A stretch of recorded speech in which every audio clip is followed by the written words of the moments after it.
Hello children, आज के lecture में सबसे पहले हम डिस्कस करेंगे एंटीपायरेटिक्स को। ऐसे केमिकल जिनका प्रयोग बुखार उतारने के लिए किया जाता है, जो बॉडी टेम्परेचर को रिड्यूस करते हैं, लोअर डाउन करते हैं, कम करते हैं हाई फीवर के दौरान, उनको एंटीपायरेटिक्स बोला जाता है। ये मेडिसिन लेने के बाद व्यक्ति को काफ़ी पसीना आता है। कुछ एग्जाम्पल हैं इसके एस्प्रिन, फिनेसिटिन और पैरासीटामोल। एस्प्रिन का स्ट्रक्चर आपको करवा चुका हूँ, जिसको ज़्यादा करना है वो पैरासीटामोल का और कर सकता है। बेंजीन के ऊपर OH, एक टाइप से फिनोल, और नीचे कौन सा ग्रुप होता है पैरा पोजीशन पे NHCOCH3। उसके बाद हमारा जो सेकंड पार्ट था वो था नारकोटिक या एडिक्टिव एनाल्जेसिक। ऐसी ड्रग विच वैन एडमिनिस्ट्रेड, जिनकी जब सलाह दी जाती है इन स्मॉल डोजेज, थोड़ी मात्रा में, रिलीव पेन, वो दर्द से छुटकारा दिलाती हैं, एंड प्रोड्यूस स्लीप, और उनसे नींद आ जाती है। तो मतलब थोड़ी मात्रा में डॉक्टर के प्रिस्क्रिप्शन पे दर्द से छुटकारा दिलाने के लिए और नींद लेने के लिए इनका प्रयोग किया जाता है। इनको नारकोटिक्स बोला जाता है। लेकिन अगर ज़्यादा डोज ले ली तो इससे लेजीनेस, कोमा या भरम हो सकते हैं आपको, और अल्टीमेटली डेथ भी हो सकती है। ये जनरली अफीम के पार्टिकल्स होते हैं, अफीम के पार्ट्स होते हैं, इसलिए इनको ओपिएट्स बोला जाता है। ओपियम के अंदर एल्केलॉइड्स होते हैं, जैसे मार्फिन वगैरह और कोडीन वगैरह। ये बहुत ज़्यादा इफ़ेक्टिव एनाल्जेसिक होते हैं। हीरोइन जो है वो मोस्ट वाइडली यूज्ड एनाल्जेसिक है।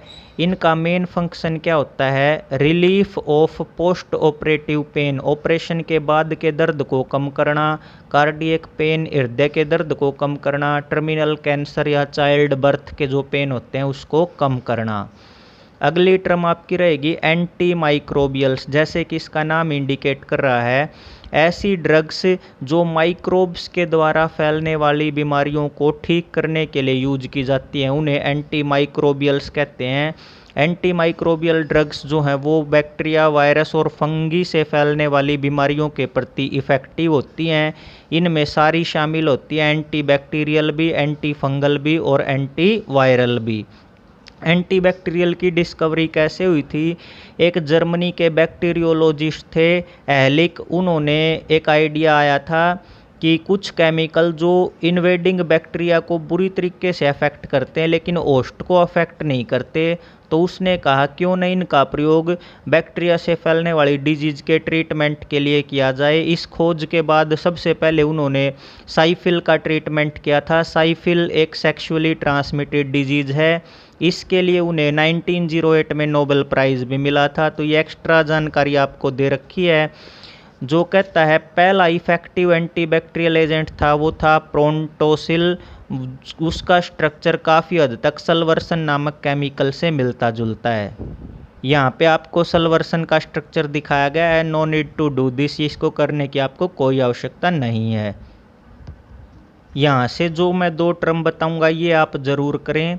माइक्रोबियल डिजीज़ को कंट्रोल करने के लिए कहता है 3 तरीके से उनको कंट्रोल किया जाता है। सबसे पहला है बैक्टीरिसिडल ड्रग। बैक्टीरिसिडल ड्रग क्या होती है? ऐसी ड्रग्स जो बॉडी के अंदर ऑर्गेनिजम्स को किल कर देती है, बिल्कुल मार देती है। और बैक्टीरियोस्टैटिक कौन सी होती है? जो माइक्रो ऑर्गेनिज्म की ग्रोथ को इनहिबिट करती है, रोकती है। तो किल करने वाली तो बैक्टीरिसिडल, और बैक्टीरिया को मारने वाली, उनकी ग्रोथ मारने वाली बैक्टीरिसिडल, और उनकी ग्रोथ को रोकने वाली ड्रग्स क्या होती है? बैक्टीरियोस्टैटिक। और तीसरा मेथड क्या होता है? इम्यूनिटी को बढ़ा दिया जाए, जिससे बॉडी की इन्फेक्शन से फाइट करने की पावर बढ़ जाए। कुछ इंपॉर्टेंट एंटीबैक्टीरियल ड्रग्स हैं, एंटीबायोटिक्स और सल्फा ड्रग्स। एंटीबायोटिक्स के बारे में हम डिस्कस करेंगे। एंटी का मतलब होता है अगेंस्ट, और बायोटिक का मतलब होता है लाइफ। तो एंटीबायोटिक क्या है? ऐसे केमिकल सब्सटेंस हैं जो पूरे तरीके से या partially chemical synthesis low concentration में या तो माइक्रो ऑर्गेनिज्म को किल कर देते हैं या उनकी ग्रोथ को इनहिबिट कर देते हैं। ऐसे केमिकल सब्सटेंसेस को एंटीबायोटिक्स बोला जाता है। और ये अपना काम कैसे करते हैं? माइक्रो ऑर्गेनिज्म के मेटाबॉलिक प्रोसेस के अंदर घुस जाते हैं, उनके साथ छेड़छाड़ करके या तो उनको मार देते हैं या उनकी ग्रोथ को रोक देते हैं। पहला जो एंटीबायोटिक था वो पेनिसिलिन था। पेंसिलियम नोटेटम नामक फंगस से उसको बनाया गया था। 1929 में अलेक्जेंडर फ्लेमिंग ने उसको तैयार किया था। ये पेनिसिलिन का जनरल स्ट्रक्चर है।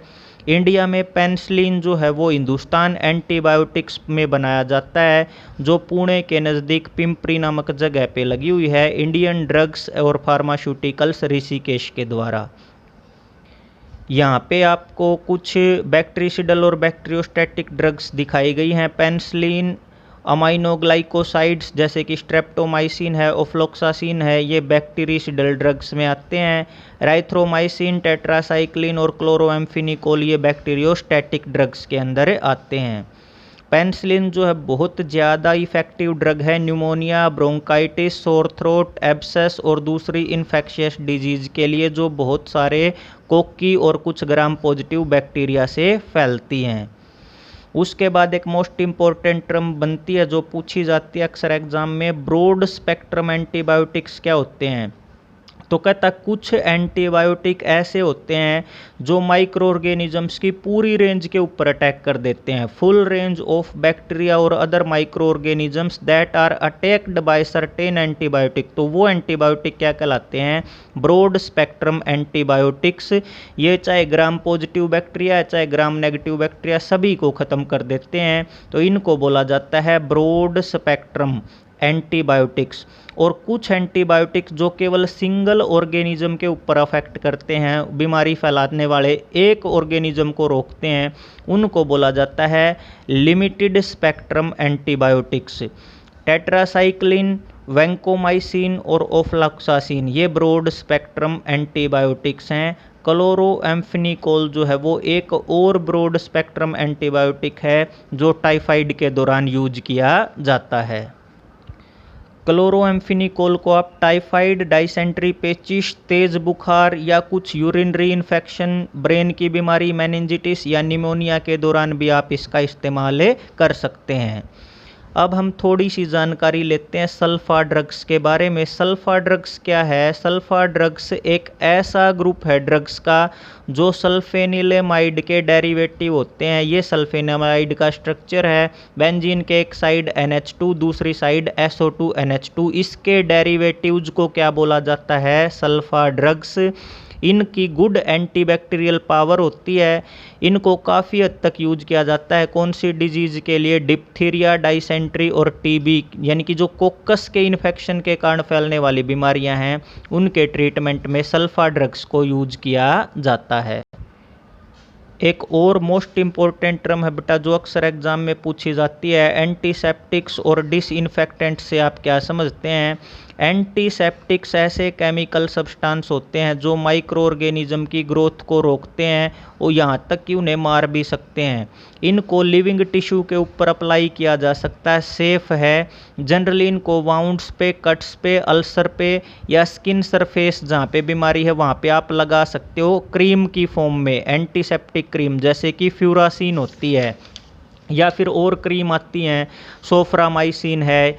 एंटीसेप्टिक को फेस पाउडर्स में भी मिलाया जाता है और ब्रेथ प्योरीफायर्स में भी मिलाया जाता है ताकि बैक्टीरिया वगैरह के गंध जो होती है उसको ख़त्म किया जा सके, या मुंह की दुर्गंध को दूर करने के लिए भी इसका इस्तेमाल किया जाता है। डिसइंफेक्टेंट क्या होते हैं? डिसइंफेक्टेंट ऐसे केमिकल सब्सटेंस होते हैं जो माइक्रो ऑर्गेनिज्म को मार तो देते हैं लेकिन लिविंग टिश्यू पे उन्हें अप्लाई करना सेफ नहीं होता। जनरली इनका प्रयोग माइक्रो ऑर्गेनिज्म को मारने के लिए किया जाता है ड्रेन्स, नालियों में, टॉयलेट्स में या फ्लोर्स के ऊपर। एक ही सब्सटेंस एंटीसेप्टिक और डिसइंफेक्टेंट दोनों का काम कर सकता है, कंसंट्रेशन के ऊपर डिपेंड करता है। जैसे कि अगर आप 0.2% सॉल्यूशन लेते हो फिनोल का, वो एंटीसेप्टिक है, और यदि आप 1% सॉल्यूशन लेते हो तो वो डिसइंफेक्टेंट है। तो बेटा ये तीनों टर्म पूछी जाती हैं, differentiate between antiseptic and disinfectant, और कौन सा सब्सटेंस किस कंसंट्रेशन में एंटीसेप्टिक भी है और डिसइंफेक्टेंट भी। तो ये डिटोल वाला एग्जाम्पल भी आप ज़रूर करेंगे। उसके बाद कहता है कुछ और एग्जाम्पल हैं डिसइंफेक्टेंट्स के और एंटीसेप्टिक के जो हम एवरीडे लाइफ में यूज करते हैं। लो कंसंट्रेशन क्लोरीन की 0.2 से 0.4 ppm, इसका प्रयोग ड्रिंकिंग पर्पज के लिए वाटर तैयार करने के लिए यूज होता है। पानी की स्टरलाइजेशन में इसको यूज किया जाता है। डिटोल एक वेल नोन एंटीसेप्टिक है जो किससे मिलकर बनता है? क्लोरोजाइलिनोल और अल्फा टर्पिनोल। ये एक नंबर में पूछा जाता है। डिटोल के कॉन्स्टिट्यूएंट क्या क्या हैं? क्लोरोजाइलिनोल और अल्फा टर्पिनोल। सेवलोन जो है वो एक और वेल नोन एंटीसेप्टिक है। इसमें क्या होता है? क्लोरहेक्सिडीन ग्लूकोनेट और सिट्रीमाइड होता है। बिथियोनल दूसरा वेल नोन एंटीसेप्टिक है। अच्छी क्वालिटी के जो सोप होते हैं जो बैक्टीरिया की गंध को दूर करने के लिए यूज किए जाते हैं उनमें बिथियोनल होता है। आयोडीन एक पावरफुल एंटीसेप्टिक है। इसका प्रयोग टिंक्चर ऑफ आयोडीन के तौर पे किया जाता है जो 2 से 3% सॉल्यूशन होता है आयोडीन का अल्कोहल और पानी के अंदर। घावों पे इसको लगाया जाता है। डॉक्टर की दुकान में आपने इसको देखा भी होगा। आइडोफॉर्म फार्मूला होता है CHI3। आयोडीन प्रोड्यूस करता है जैसे ही स्किन के कांटेक्ट में आता है। बढ़िया एंटीसेप्टिक पाउडर है वाउंड्स के लिए। बोरिक एसिड डाइल्यूट सॉल्यूशन की फॉर्म में एक माइल्ड एंटीसेप्टिक है। आई वॉश के अंदर इसका यूज किया जाता है। और जो एंटीसेप्टिक बेबी पाउडर होते हैं उनमें भी बोरिक एसिड डाला जाता है। हाइड्रोजन परऑक्साइड माइल्ड एंटीसेप्टिक है पर हाइड्रोल के नाम से मार्केट में बेचा जाता है। घावों को, दांतों को और कानों की सफाई करने के लिए हाइड्रोजन परऑक्साइड का यूज किया जाता है। सेलोल इसका नाम है फिनाइल सैलिसिलेट। ये इंटेस्टिनल एंटीसेप्टिक है। थ्रोट एलिमेंट गले की बीमारियों को दूर करने के लिए इसका यूज किया जाता है। तो ये बेटा कुछ जनरल एंटीसेप्टिक थे। सोफ्रामाइसिन और फ्यूरासिन के बारे में हम आपको पहले बता चुका हूँ। अगले लेक्चर में हम एंटी फर्टिलिटी ड्रग्स को डिस्कस करेंगे। Till then thank you, have a nice day.